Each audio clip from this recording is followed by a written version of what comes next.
दोस्तों, Wilson Mizner ने कहा था कि भाग्य के संबंध में एक बात निश्चित है कि वे बदलेगा। नमस्कार, मैं हूं Ramraj. Welcome to our YouTube channel. तो आज हम पढ़ने वाले हैं क्लास 6 पॉलिटिका चैप्टर नंबर 9 शहरी क्षेत्र में आजीविका, अंग्रेजी में बोले तो अर्बन लाइवलीहुड। तो इससे पहले हमने जो चैप्टर पढ़ा था उसके अंदर हमने ग्रामीण क्षेत्र के अंदर जो लोग निवास करते हैं वो किस तरह से अपनी आजीविका चलाते हैं उसके बारे में हमने डिस्कस कर लिया था। अगर आप में से किसी ने वो पीछे वाला अगर चैप्टर नहीं देखा है तो ऊपर आई बटन के अंदर वो वीडियो आपको मिल जाएगा। उसको देखने के बाद में आपको इस चैप्टर को देखना है, ठीक है। तो ये चैप्टर भी पीछे वाले चैप्टर की तरह ही एक सिंपल सा चैप्टर है और इसके अंदर भी बिल्कुल भी तथ्य नहीं है, बस ये केवल और केवल एक समझने लायक चैप्टर है। तो इस चैप्टर के अंदर हम देखेंगे कि जो शहरों के अंदर जो लोग निवास करते हैं आखिरकार वो किन किन कार्यों के अंदर संकलित रहते हैं, उनकी आजीविका का और उनकी इनकम का प्रमुख स्रोत क्या है। तो सबसे पहले हम ये जानते हैं कि शहरों के अंदर जो लोग रहते हैं वो क्या क्या कार्य करते हैं। तो देखिए, हम शहरों के अंदर बहुत से लोग ऐसे होते हैं जो सब्जी बेचने का कार्य करते हैं, बहुत से लोग अखबार बेचते हैं, बहुत से लोग रिक्शा चलाते हैं। इसके अलावा बहुत से लोग आपको उद्योगों के अंदर कार्य करते हुए मिल जाएंगे, यानी कि इंडस्ट्रियल जो एरिया होता है उसके अंदर वर्क करते हैं। और इसके अलावा कुछ लोग सरकारी जॉब भी करते हैं और कुछ लोग प्राइवेट सेक्टर के अंदर जो कार्यालय ऑफिस का जो वर्क होता है या टेक्नोलॉजी बेस्ड जो वर्क होता है उसके अंदर भी कार्य करते हुए आपको मिल जाएंगे। तो अब देखिए, इसके बाद में आपको एक बात आ रही है कि शहरों में रहने वाले जो लोग हैं उनके कार्य को अगर हम देखें तो वो मुख्यतः निम्न दो क्षेत्रों के अंदर कार्यरत रहते हैं। पहले तो है असंगठित क्षेत्र और दूसरा है संगठित क्षेत्र। अब देखिए, ये दोनों क्या है और इन दोनों के अंदर क्या डिफरेंस है, इसको हम समझने का प्रयास करते हैं। देखिए, असंगठित क्षेत्र तो वे होंगे जो प्राइवेट जो सेक्टर होते हैं जिनके अंदर कोई व्यक्ति अगर कार्य करता है तो कुछ निश्चित नहीं होता है उसके अंदर। जैसे हम भत्ते के आधार पर देखें तो उन्हें 11 घंटे काम करने पर कितने पैसे मिलेंगे ये निश्चित नहीं है। कुछ सेक्टर ऐसे होंगे जिसके अंदर मान लीजिए अगर कोई व्यक्ति 10-11 घंटे काम करता है तो उसको 500 रुपये देंगे। कुछ क्षेत्र ऐसे भी होंगे जिनके अंदर 400 के अंदर भी ये कार्य करना पड़ेगा। तो उनके अंदर ना तो दैनिक भत्ता निश्चित होता है, ठीक है, ना ही इनके अंदर कोई निश्चित अवकाश है। ज़रूरी नहीं है कि सप्ताह के अंदर उन्हें कोई अवकाश दिया जाएगा, ठीक है ना। उन्हें डेली का डेली वर्क करना ही पड़ेगा, ये भी है। मतलब वो टोटली डिपेंड करता है उस सेक्टर का जो मालिक होता है उस पर। तीसरी चीज़, इन असंगठित क्षेत्रों में जो लोग कार्य करते हैं उनको किसी तरह की स्वास्थ्य या आवास सुविधा भी नहीं दी जाती है, ज़रूरी नहीं है मिले ही मिले। और चौथी चीज़ है कि ये कोई स्थायी नहीं है कि उन्हें स्थायी रूप से वर्क करने दिया जाएगा।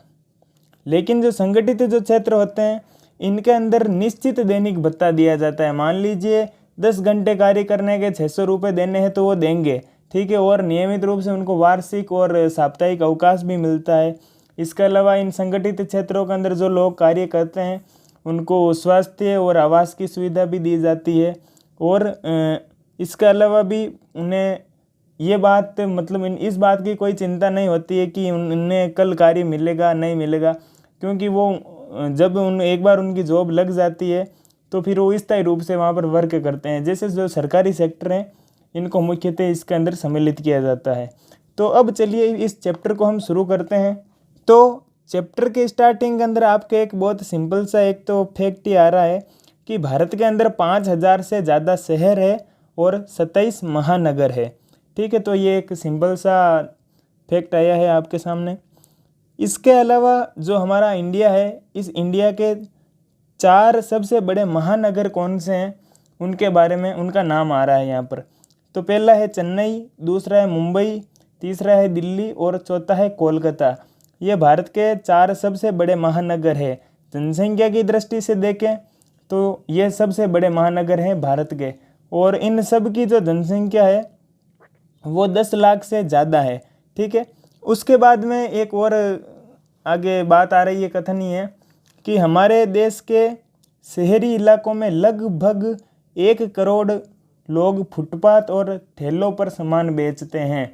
हम देखते हैं कि फुटपाथ क्या होता है, जो सड़क के किनारे जो रास्ता होता है जिस पर हम पैदल चलते हैं, वहाँ पर बहुत से लोग आपको सब्जी बेचते हुए या कुछ सामान बेचते हुए मिल जाएंगे। तो हमारे देश के अंदर कहते हैं कि हमारे जो शहरी इलाके हैं उनके अंदर 1 करोड़ लोग ऐसे लोग हैं जो इन फुटपाथ और ठेलों पर सामान बेचने का कार्य करते हैं। देखिए पहले क्या होता था, एक बार जो ये लोग होते हैं, इन लोगों को जो ये कार्य करते हैं इनको बंद करवाने का सोचा था सरकार ने, लेकिन फिर जब इसका सर्वे किया गया तो सरकार ने पाया कि ये जो लोग हैं ये बहुत ही बड़ी संख्या के अंदर वर्क करते हैं। तो फिर सरकार ने भी ये सोचा कि इनके लिए कोई ऐसा कानून बनाए ताकि ये निश्चित होकर के ये कार्य कर पाएँ, क्योंकि आपको पता है बेरोज़गारी का आलम इतना है, और ऐसे में अगर इनको कार्य करने से रोक देंगे तो स्थिति और भी गंभीर हो सकती है। तो अब देखिए इसके बाद में आपके एक सिंपल सा एक वर्ड आ रहा है कि लेबर चौक। ये लेबर चौक क्या होता है?